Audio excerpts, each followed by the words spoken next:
کہتے ہیں منہ سے زور سے کہکا مارنے سے وضو ٹوٹ جاتا ہے. یہاں صبح سے آپ وضو کر کے آتے ہیں اور آپ کو ہنسایا جاتا ہے اور بات بات پہ آپ کہکے لگاتے ہیں تو اس سے وضو ٹوٹ تو نہیں جاتا. نہیں، نماز کی حالت میں اگر کہکا لگایا جائے تو نماز ٹوٹ جاتی ہے، وضو نہیں ٹوٹتا. کیا انڈر لیگز بال ویکس کر سکتے ہیں؟ آپ کی مرضی ہے، منع نہیں ہے. وضو کرتے وقت اگر بسم اللہ پڑھنا بھول جائے تو کیا وضو دہرائے نہیں، ہو جاتا ہے وضو. مغرب کے بعد ناخن نہیں کاٹنے چاہیے، ایسی کوئی بات نہیں. ناک میں پانی چڑھانا سائنسز کے علاج کے لیے مفید ہے. کسی نے کمنٹ بھیجا حاجت کے نفل کے لیے کیا الگ وضو کرنا ہوگا؟ آپ نے حدیث پڑھی تھی کہ آپ صلی اللہ علیہ وسلم نے فتح مکہ کے موقع پر ایک ہی وضو سے کئی نمازیں ادا کی تھی. شیرٹن میں ایک آنٹی واش روم کے ٹائلز پر تیمم کر رہی تھی. میں نے کہا ٹائلز کی دیوار پہ تیمم نہیں ہوتا، لیکن وہ کرتی نہیں. جی ہاں، ٹائلز پہ تیمم نہیں ہوتا اس لیے کہ وہ تو پکی ہوئی مٹی ہے، سعیدن طیبن ہے جس کے اوپر ہوتا ہے، تو وہ سعید کی اس میں نہیں آتا. اور دوسرا یہ کہ واش روم کے اندر تیمم کی وجہ کیا ہے آخر؟ کیا صرف تھک جرابوں پر مسا ہوتا ہے؟ آج کل تھن ساکس پر مسا نہیں کیا جاتا. بات یہ ہے کہ جب جراب کا لفظ آیا تو تھن تھک کی بات نہیں کی گئی. بات یہ ہے کہ اس تکلیف سے بچانا مقصود ہے کہ آپ اسے بار بار اتارے.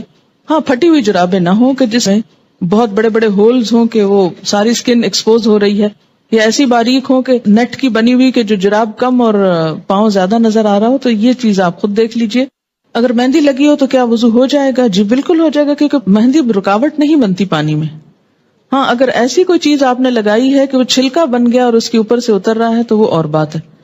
کسی بھی چیز کے لگنے کے بعد اگر پانی اس کے ریشے تک پہنچ جائے، ویٹ ہو جائے، وہ سارا دھل جائے، اس کے اندر سے پانی گزر جائے تو کوئی بھی چیز منع نہیں ہے.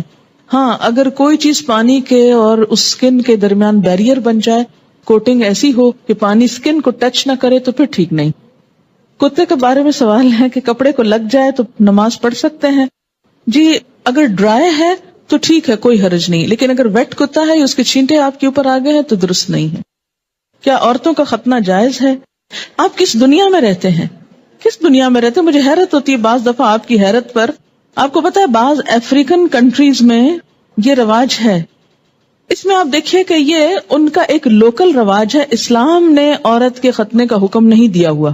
یاد رکھیے کسی حدیث میں عورت کے ختنے کی بات نہیں آتی، مردوں کے ختنے کی بات آتی ہے، اور ان کے لیے تو پروو ہو چکا ہے کہ ان کی صحت کے لیے ضروری ہے. لیکن اگر کسی خاص علاقے میں یا کسی خاص کلٹ میں ایسی کوئی چیز ہے تو وہ ان کا لوکل کلچر ہے. It's nothing to do with Islam. اور اس پہ بہت پروپیگنڈا بھی ہو رہا ہے. آپ کو پتا ہے میں نے خود کئی جگہ پر یہ پڑھا ہے کہ اسلام نے عورت پہ بڑے ظلم جو ڈھائے ہیں، ان میں سے ایک ظلم یہ بھی ہے کہ بعض علاقوں میں عورت کے ختنے ہوتے ہیں. یہ اسلام نے ظلم نہیں ڈھایا، یہ لوکل کلچر کی بات ہے. اور اگر کسی علاقے کا کلچر ایسا اور پھر انہوں نے اسلام قبول کر لیا اور کلچر بھی ساتھ ساتھ رکھا.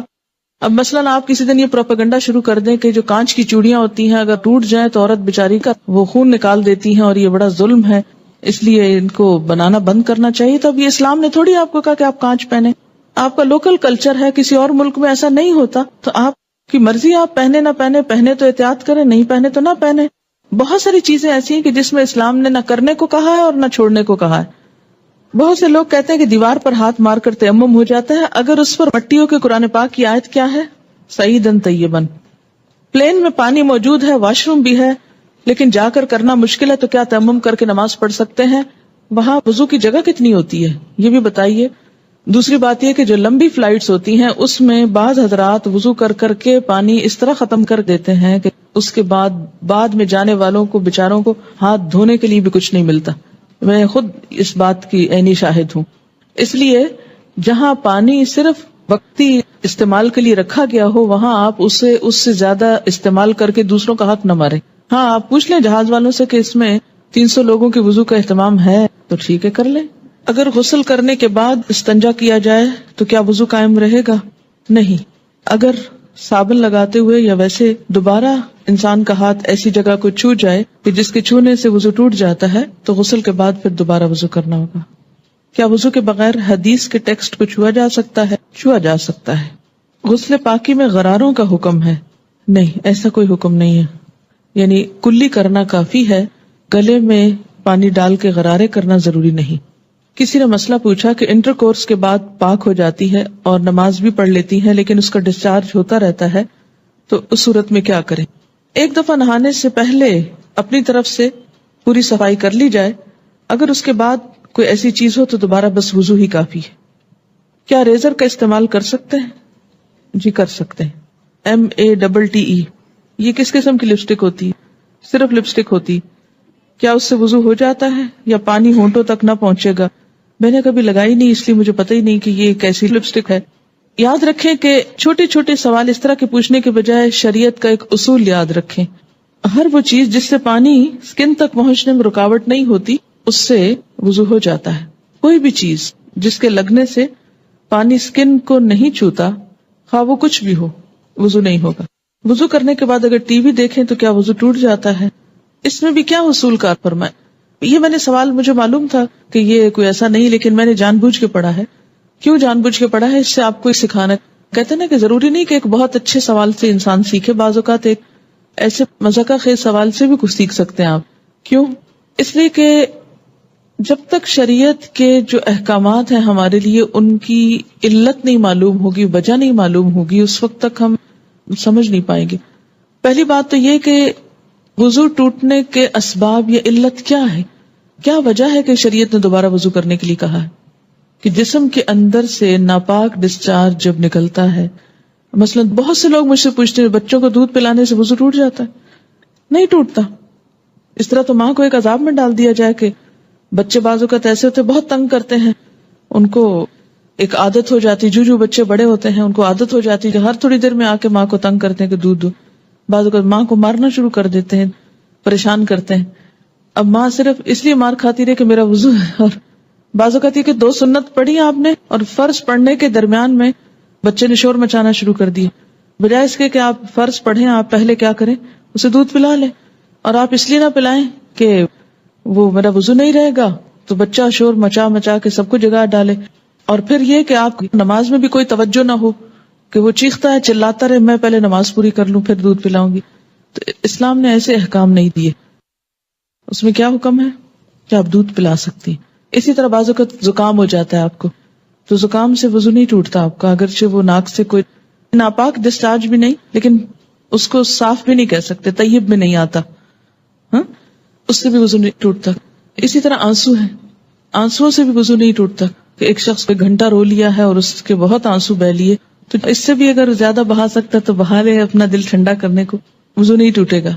ٹھیک ہے، تو عربی میں ایک اصطلاح استعمال ہوتی ہے، اگر وہ یاد رہے آپ کو تو بہت آسانی ہو جائے گی، کہ سبیلین سے جو کچھ نکلتا ہے اس سے وضو ٹوٹتا ہے۔ سبیلین 2 راستوں کو کہتے ہیں، یعنی ناپاک ڈسچارج کے 2 راستے جو ہیں، سبیل کہتے ہیں نا راستے کو، تو سبیلین دونوں راستوں سے، اور اس سے مراد یعنی یہ ایک ٹرم استعمال کی جاتی ہے بجائے ان دونوں جگہوں کے نام لینے کے۔ گفتگو میں جو الفاظ انسان استعمال کرتا ہے اس سے انسان کی شخصیت کی عکاسی ہوتی ہے کہ اس کا مزاج کیسا ہے۔ جن کا مزاج گندا ہو وہ گندی باتیں کرنے اور گندے الفاظ بولنے کو انجوائے کرتے ہیں، لیکن ایمان، گندگی اور ناپاکی اور یہ تمام چیزیں جو ہیں یہ ایک دوسرے کی ضد ہیں، یہ انسان کی ضروریات میں سے تو ہیں، اسی لیے انسان کیا کہتا ہے، اپنی ضرورت سے فارغ ہونا۔ ایک بہترین لفظ ہے جو مطلب بھی پورا کرتا ہے اور ان الفاظ میں بھی کوئی قباحت نہیں ہے، کوئی شناعت نہیں ہے۔ اسی طرح جب سبیلین کا لفظ بولا جاتا ہے تو اس لفظ کے سمجھنے میں آپ کو تو دقت نہیں ہے، کیونکہ آپ عربی پڑھتے ہیں، قرآن پڑھتے ہیں، آپ کو اتنا معلوم ہے لفظ۔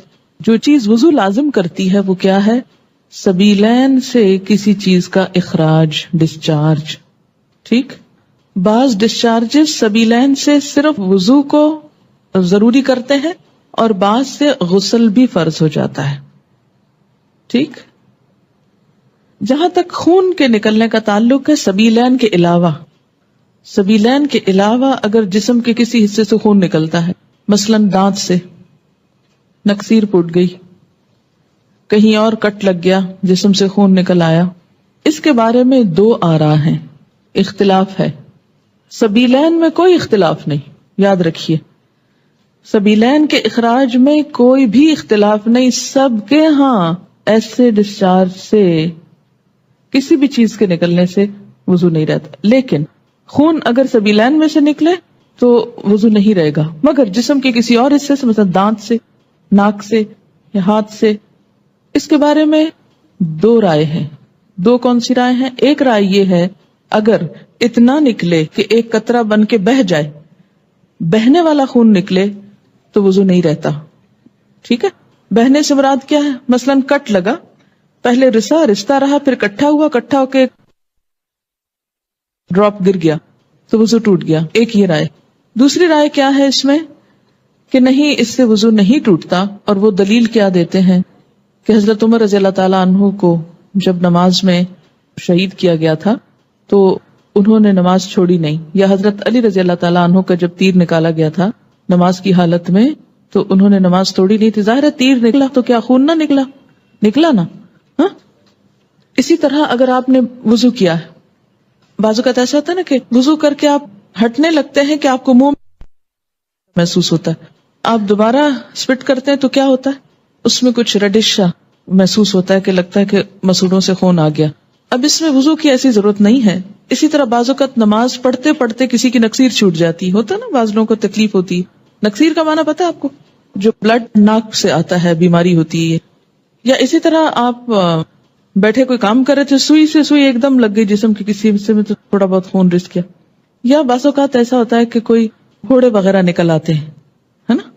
اچھا، ان پھوڑوں سے کچھ نہ کچھ تھوڑا تھوڑا رشتہ رہتا ہے، پس نکل آتی ہے کچھ، یا کسی کو کوئی اور چوٹ لگ چکی ہوتی ہے تو نماز پڑھتے میں کیا ہوتا ہے، اوپر کھڑے ہوئے نیچے بیٹھے زمین پہ، اس سے وہ پریشر آیا کسی جگہ پر تو خون اور نکل آیا.